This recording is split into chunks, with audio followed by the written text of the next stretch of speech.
Did someone say Brentrance? The next leg of Wizzy's walkabout takes us to the United Kingdom. And if you've been following along for a while now, you'll know that if there is a place that is old with dead bodies in it, we're gonna find it. And that was our first stop when we made it to Edinburgh, Scotland.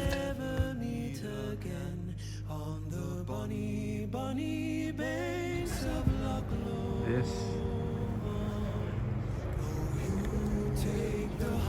is a monkey puzzle tree. Remember Martin from the last video? He told us that those trees were good luck. Edinburgh is a rather hilly town with the castle standing supreme, looking down upon everything from its mountaintop.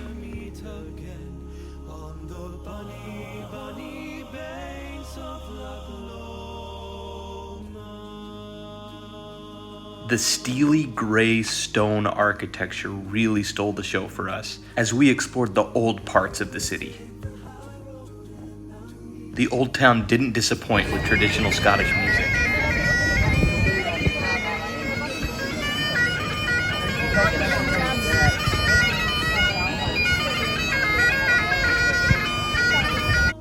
With the songs of the Highlands ringing in our hearts, we made our way to Victoria Street.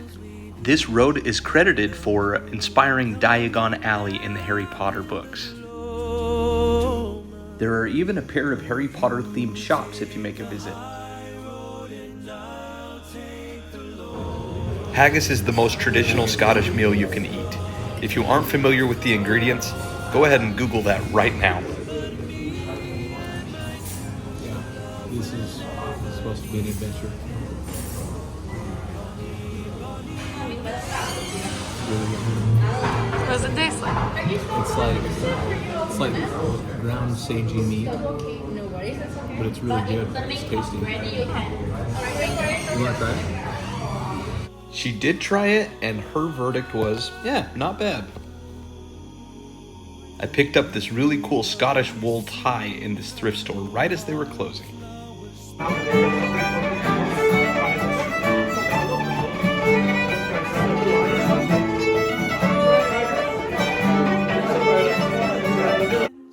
The Scots sure know how to sell souvenirs. I love how Izzy found this cute little bear that plays Scotland the Brave. That's pretty cool.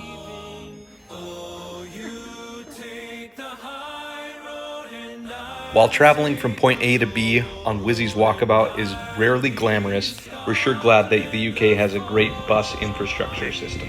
This is where the bus dropped us off in Richmond. There's the castle. Check out the cool cobblestone street. Richmond is a delightful little village in North Yorkshire County. We honestly found out about this town by Googling cutest towns in England to visit. Richmond was right at the top of the list, and it certainly earned its place. The UK has a great cultural history of walking trails. Richmond is almost entirely made up of these walking trails, and we can take them around the castle walls, even through private farmers' fields as long as you don't harass livestock. It's awesome. We were treated to views like this everywhere that we turned. We loved Richmond. Check out the cool bridge. Oh, I have to think backward. The bridge. And the little village. And the lovely lady. Yes. Now, those of you that know me well are probably asking, did he really do a British accent his whole time there? The answer is not the whole time, but Izzy can tell you it was definitely too much of the time.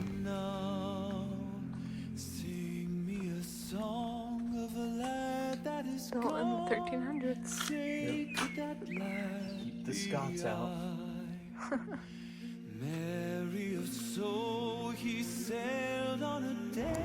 We're out for our morning run, and we came across this graveyard. It's pretty cool. But I found these graves. It's crazy. This is Elizabeth Young. I'm gonna live to be 102 years old. I always knew that she was going to outlive me. I'm just happy I didn't find a grave that said Weston Hale, town drunk on it, died at age of 35. Again, we were spoiled with these walking trails. Pretty cool what we found. Easby Abbey. This is 871 years old. The English Heritage Foundation and the National Trust do an amazing job at preserving historical sites just like this. I felt like a boy again, just running through this old abbey ruins, imagining what life was like for the monks here hundreds of years ago. It was so cool and completely free.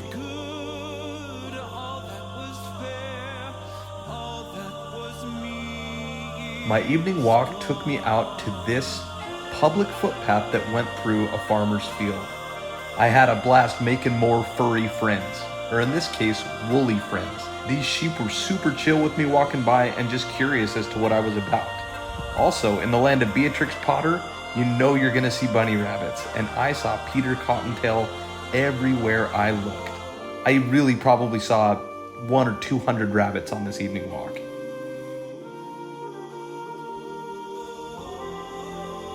Richmond was probably my favorite place in England that I've ever visited, and I was sad to move on. Coventry's not a bad consolation prize though. Located just outside of Birmingham, this is a university town, and the ruins of its bombed out cathedral are hallowed and yet harrowing at the same time. A very sacred place that if you're ever in the area, you must go visit.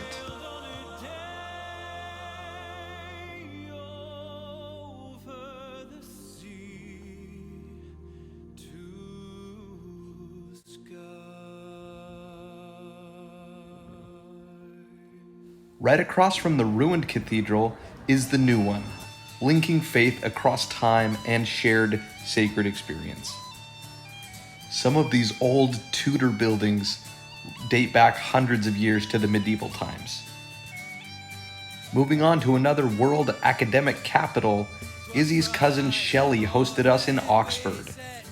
We learned a ton with Shelley on this walking tour, even that this old prison has now been converted to a posh hotel. Super cool. The city of Oxford is divided into two communities, the town and the gown, gown meaning the university. The university is actually made up of dozens of colleges, and if you know someone that goes to Oxford, they were actually accepted into their specific college, not just the university itself. Oxford is home to a lot of really cool traditions, like real tennis, an old royal sport.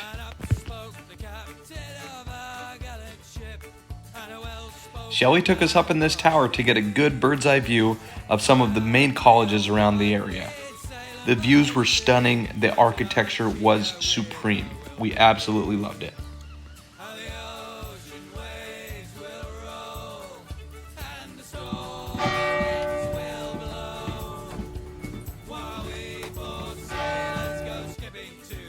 The honey-colored stone bricks that make up the buildings of Oxford and its colleges are quarried in the nearby Cotswold region. More on that later.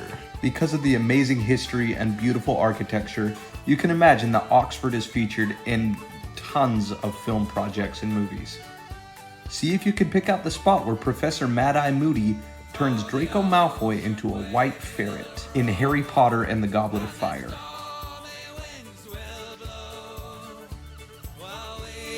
Sailors go skipping to the top.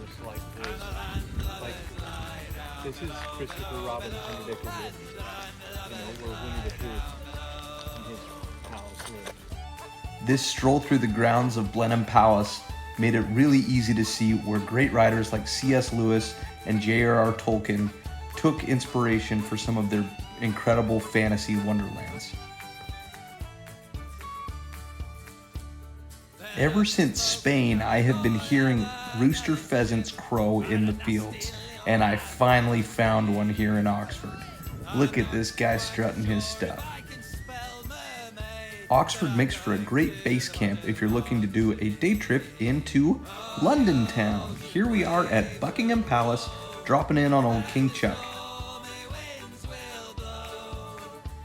I'm not sure about you guys. That's the biggest Ben I've ever seen. Neither of us had ever seen Agatha Christie's Mousetrap, so we decided to catch that show while in the West End.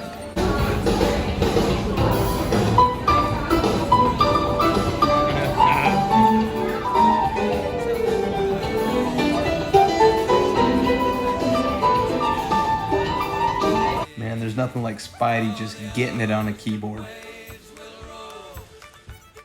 Okay, on our last day in Oxford, Shelley took us for a day trip to the Cotswold country. Imagine the most picturesque, charming English village that you can, and then triple it and you're still not quite to the Cotswolds. This is the stuff right here. Hi, Veg.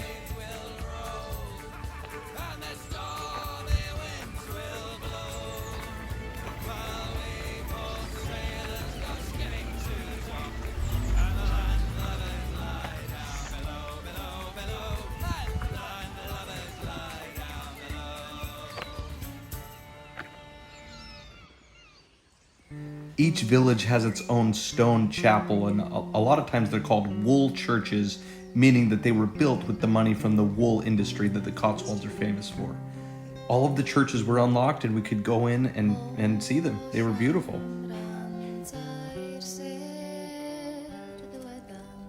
Pretty cool place, huh? Okay, this shop was the coolest. Imagine like a nursery or garden store that you might be familiar with, and then match that with a really cool furniture or antique shop and a great food court, and you've got this place. I really wish we did retail like this in the States. It's really fun. It just feels clean and healthy. It was cool. When we weren't arguing over which dream cottage we wanted for our own, Shelley, our amazing tour guide and hostess, gave us some incredible knowledge and history of the region. We learned so much from her and had a wonderful time connecting with a family member that lives across the ocean.